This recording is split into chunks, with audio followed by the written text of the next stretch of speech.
Race number 5 is at 4 o'clock and it's the first of our features. It's the Group 3 RJ Peters Stakes over the 1500 metres. The replay horse here is number 3, Variation, running second in the Asian Bow Stakes at Ascot on November 4. By Pinamu, Tradesman and Cosmic Storm still well back as Whispering Brook races to the clear lead. At the 200, Whispering Brook from Royal Star, Variation. He's coming out after the leader. Pinamu down the outside, further back, Cosmic Storm. Whispering Brook, here's Variation, Pinamu, Variation and Pinamu. Pinamu on the outside, I think. Just nailed by Pinamu in the shadows of the post there. I thought it was a really good effort from Variation in that race. He just continues to step up to every challenge, does this galloper. I think he can confirm his spot in the Railway Stakes with a win here. Certainly plenty of dangers around though, and I think 9 Touch of Silver is one of them.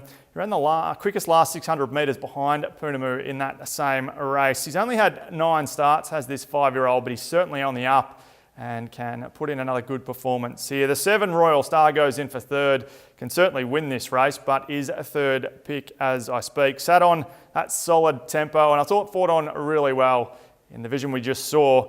He's third up now, so fitness should be coming along, and hopefully Royal Star is a bit calmer pre-race and behind the gates than what she was last start. And in for fourth, going the 2 Tradesman, who on paper was probably just going okay in the Asian Bow, but I thought the run was a little bit better than that. There were plenty of positives to take out of it. Thought he finished off pretty well and can figure in this event as well. The top 4 selections for race number 5, the RJ Peters, going the 3 Variation, ahead of the 9 Touch of Silver, the 7 Royal Star and the 2 Tradesman. Race number 6 is at 4:37 p.m. It's the second of our feature races. It's the Breast Cancer Care WA Colonel Reeve Stakes over 1100 metres. The horse that we're going to check in on here is number 8, State Solicitor, winning at Ascot on October 21. Zuccaros and Woodbine, CAIPIRINHA leads them. 250 left to go, a length and a half in front as Pike goes to work on State Solicitor. Further back, Seeker and I Am Incredible. Settlers Creek from well back. State Solicitor went straight past CAIPIRINHA. Inside the 100, he dashed away from them, State Solicitor. He's too good, draws away Dainty TESS. That was a pretty awesome win there from State Solicitor. I think things have to go pretty wrong for this horse to be beaten here. Certainly on top, a clear top pick. I think will have come on quite nicely from the run we just saw and should be winning. I've got the 6 Dainty TESS in for second. Geez, she flashed home and really gave us something to watch in the Prince of Wales Stakes. I think there's enough speed for her here to do something similar in running home late and producing some good late splits. Yeah, the speed is here and she rarely runs a bad race as well. So expect Dainty TESS should be running home strongly and be thereabouts. The 4 Profit Street was just off her in the Prince of Wales Stakes. Second up now, so fitness should have come along a little bit. I thought that first up run was brilliant, and I think Profit Street is certainly one of the main dangers to State Solicitor. And the 10 Volkoff ran down the outside and produced some good late splits as well. Did this chestnut. Was 3/4 of a length off Dainty TESS and should have come on from that run. I think we'll be running on well again is the 10 Volkoff. The top 4 selections for race 6, the Colonel Reeves, going the 8 State Solicitor. I think he's pretty special, this fella. The 6 Dainty TESS, the 4 Profit Street and the 10 Volkoff.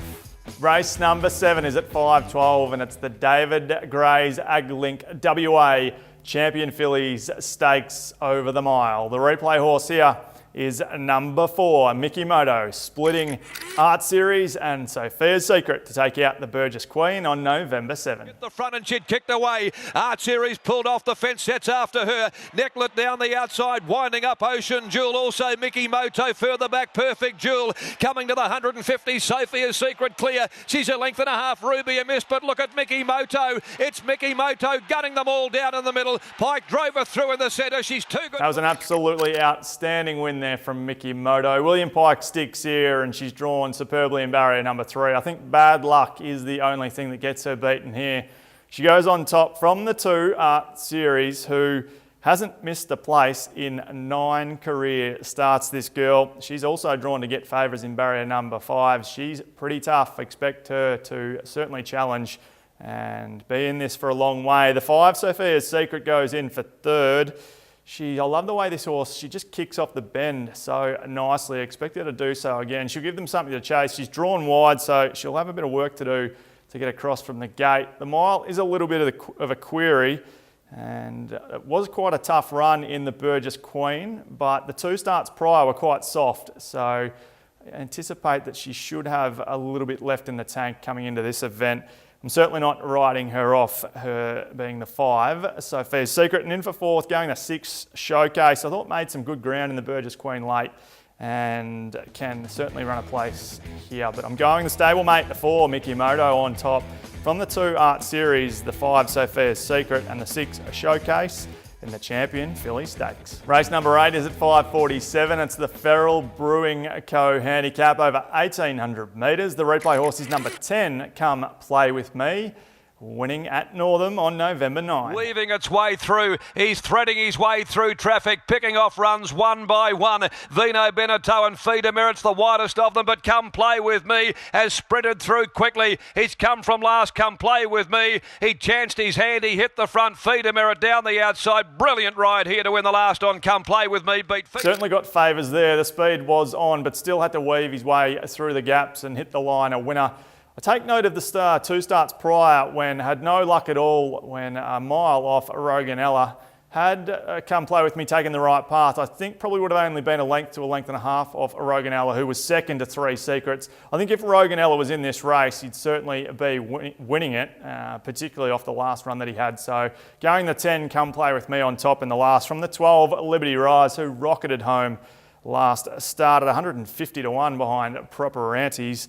Is at peak fitness now, and I think with a bit of speed on here can also flash home late, as can the 6, Awesome Ads, who made good ground late in its last run. Certainly clocked good splits when 3/4 of a length off La Moline and can challenge here again. And the 1, Very Tempting, also comes out of that race behind Proper Antes. I think Very Tempting is getting towards a better distance range now at the 1,800 metres, and can challenge, can be more than competitive in this event as well. But going the 10, the youngster Come Play With Me on top in the last. From the 12, Liberty Rise, the 6, Awesome As, and the 1, Very Tempting. On to my 2 best bets for the day, and I'm going with race 3, number 4, Wrinkly, and race 2, number 6, Rees Rocket. Of course, you can catch comments on all of Saturday's runners and a few of those under the radar runners, as well as the Tongue Tie Off podcast on our Perth Racing website, or be sure to check out our social media platforms. That's it for this edition of The Box Seat. Bring on Champion Fillies Day